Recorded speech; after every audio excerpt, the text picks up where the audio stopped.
পরকীয়া করা নারী এবং পুরুষ, তাদের বিবেক বুদ্ধি কোথায়?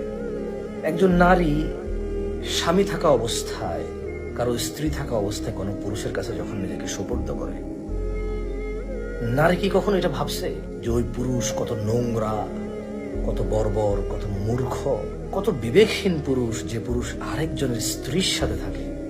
এই পুরুষ কত বিবেকহীন, কত নির্লজ্জ, যে আরেকজনের স্ত্রীকে আপন করে পেতে চায়। অথচ বিষয়টা যখন জানাজানি হবে, যে স্বামীর স্ত্রী পরকীয়ায় লিপ্ত হয়েছে, ওই স্বামী লজ্জায় মাথা কেটে যাবে, ওর আকাশ ভেঙে পড়বে ওর মাথার উপর।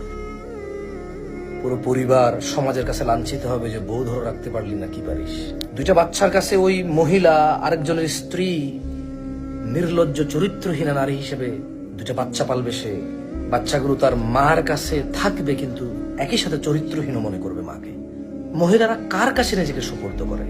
একবারও কি ভেবেছে যে যে পুরুষ আরেকজনের স্ত্রীর সাথে একাকিত্বে ঘনিষ্ঠ হতে চায়, ওই পুরুষ কত নোংরা?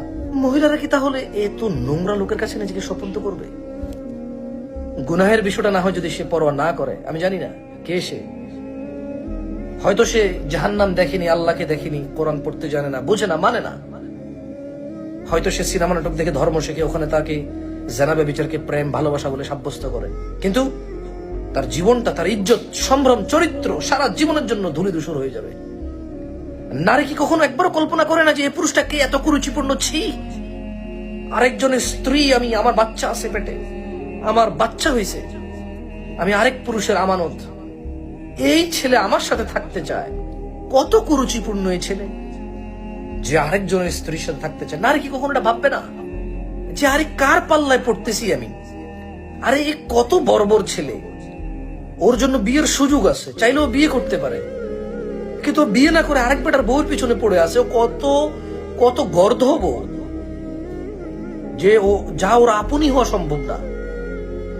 ও এমন একজনের পিছনে ঘুরতেছে যাকে আপন করলেও যদি ওই মহিলাকে দিয়ে, হাজবেন্ডকে ডিভোর্স দিয়ে বিয়ে করে, তারপরেও বদনাম হবে ওর, যার এটুকু রুচি নাই।